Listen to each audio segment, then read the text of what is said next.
د الحجرات مبارکه سوره چې د قرآن عظیم الشان 49مه سوره ده په مدینه منوره کې را نازله شوې ده. 13 مبارک آیاتونه لري. تلاوت او پښتو ترجمه یې له لومړي آیات څخه اورئ. بسم الله الرحمن الرحیم. د الله په نوم چې ډیر زیات مهربان پوره رحم لرونکی دی. يا أيها الذين آمنوا لا تقدموا بين يدي الله ورسوله واتقوا الله إن الله سميع عليم.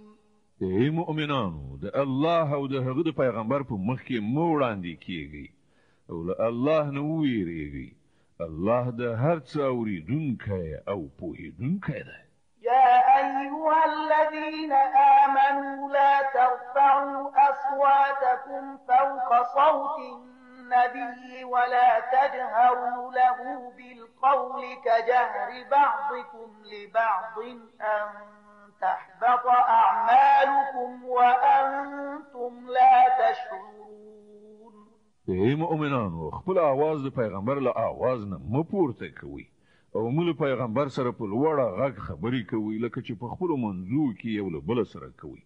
هسې نه چې ستاسو ټول کړو وړو ځای شي او تاسو خبره هم نه اوسئ.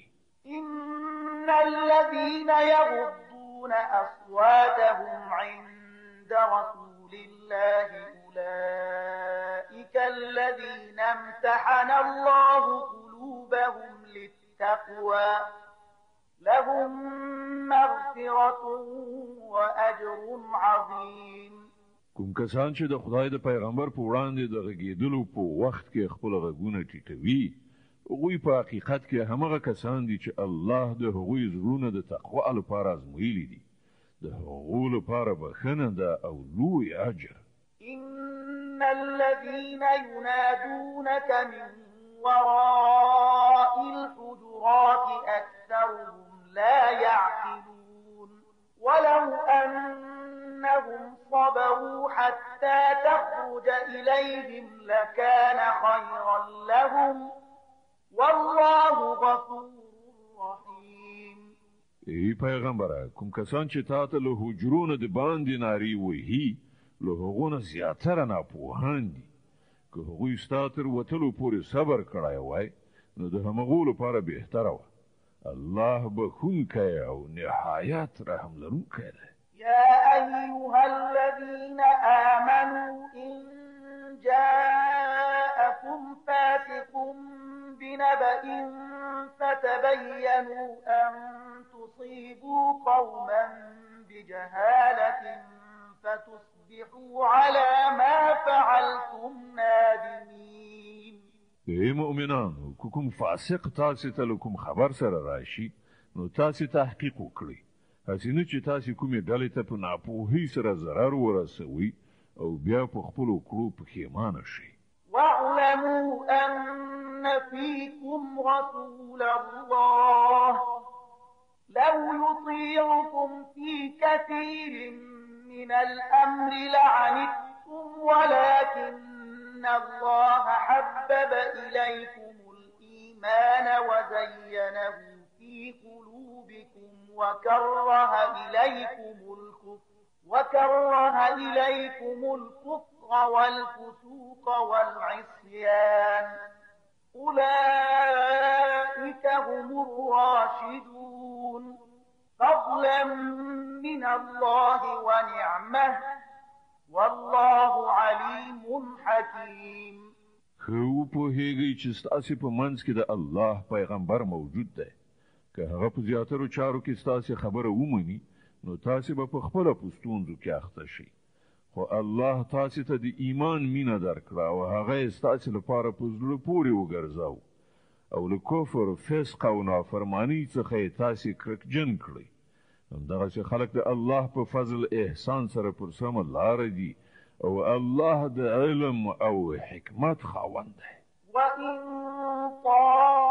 طائفتان من المؤمنين اقتتلوا فأصلحوا بينهما فإن بغت إحداهما على الأخرى أخرى فقاتلوا التي تبغي حتى تفيء إلى أمر الله فإن فاءت فأصلحوا بينهما بالعدل وأقسطوا إن الله يحب المقسطين.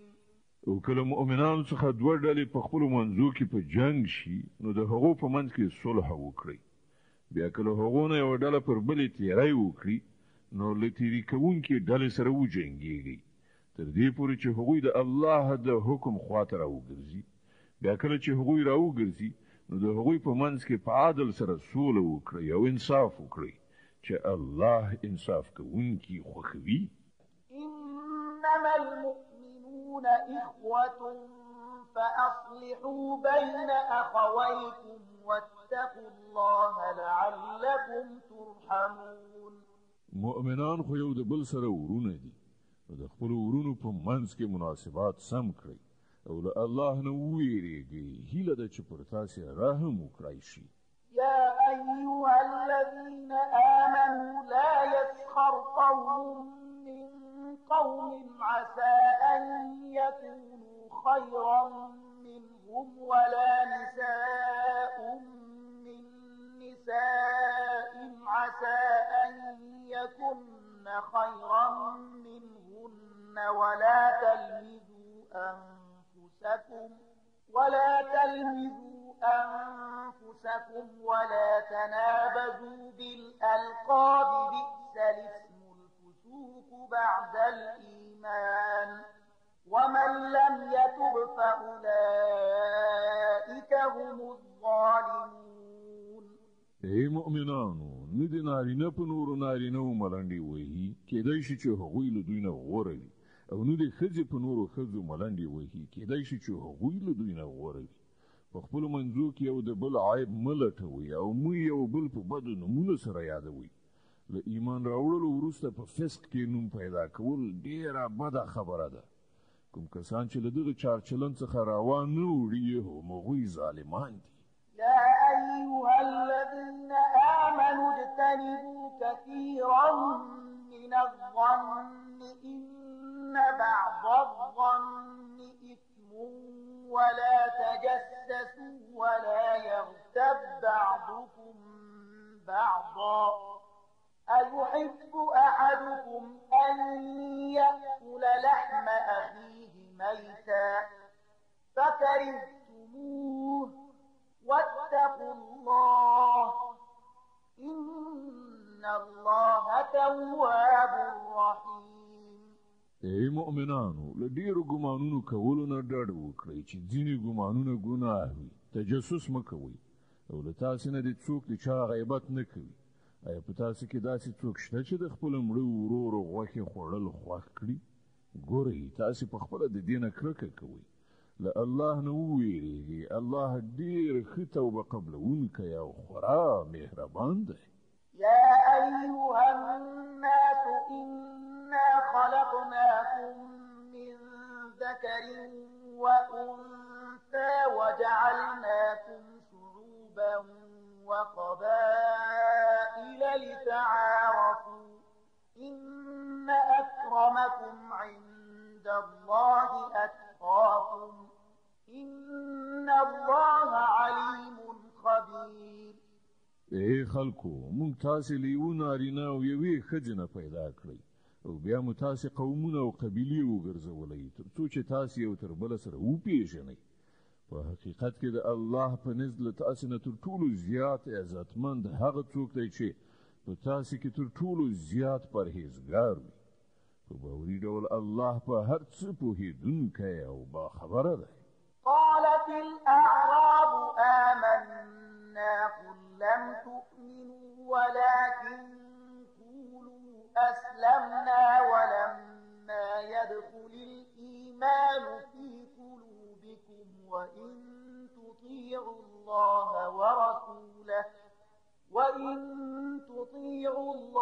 ورسوله لا يلدكم من أعمالكم شيئا إن الله غفور رحيم.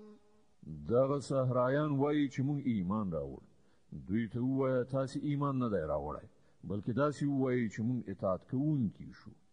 ایمان لا تر اوسه ستاسې په زړونو کې داخل شوی نه دی. که تاسې د الله او د هغه د پیغمبر فرمانبرداري غوره کړئ، نو هغه به ستاسې د عملونو په اجر کې څه کموالی را نه ولي. په باوري ډول الله بخښونکی او مهربان دی. إنما المؤمنون الذين آمنوا بالله ورسوله ثم لم يرتابوا وجاهدوا بأموالهم وأنفسهم في سبيل الله أولئك هم الصادقون. په حقیقت کې خو مؤمنان هغه دي چې پر الله او د هغه پر پیغمبر ایمان راوړ، بیا هغوی څه شک نه کړ او په خپلو مالونو او سرونو سره د الله په لاره کې جهاد وکړ. هغوی ریښتوني خلک دي. قل أتعلمون الله بدينكم والله يعلم ما في السماوات وما في الأرض والله بكل شيء عليم. ای پیغمبره، د ایمان دغه مدعیانو ته ووایه آیا تاسې الله ته د خپل دین خبر ورکوئ، په داسې حال کې چې الله د ځمکې او اسمانونو په هر څه باندې پوهیږي او هغه د هر شي علم لري.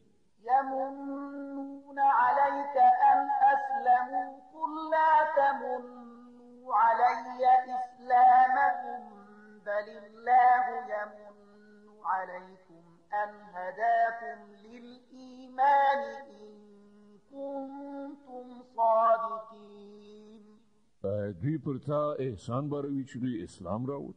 دوی ته ووایه د خپل اسلام احسان پر ما اچوئ، بلکې الله پر تاسې احسان باروي چې هغه تاسې ته د ایمان لارښوونه وکړه که تاسې په رښتیا سره د خپل ایمان په دعوا کې رښتوني. إن الله يعلم غيب السماوات والأرض والله بصير بما تعملون. الله د ځمکې او اسمانونو د هر پټ شي علم لري او هر څه چې تاسې کوئ هغه د هغو ټولو لیدونکی دی.